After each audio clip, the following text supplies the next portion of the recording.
Hi guys, welcome to TechSolve YouTube tutorial. Today we will learn how to reset Chrome browser to its default setting. Don't forget to like and subscribe to the channel for more informative videos. So let's jump right into the video. Open up the Google Chrome browser in your PC. Click on the three dots at the top right corner of the screen. Then you select Settings.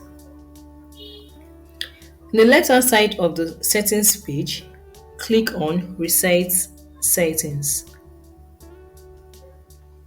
Once it's open up, now click on Restore Settings to its original default.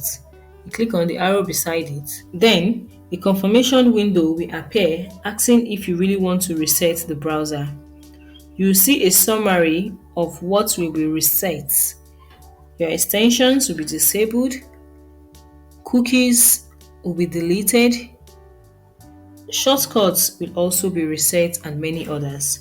If you still want to continue with the resetting, you click on the reset button here and Chrome will begin to reset your browser to its default settings. That's all for the video guys. Thanks for watching. See you in the next video.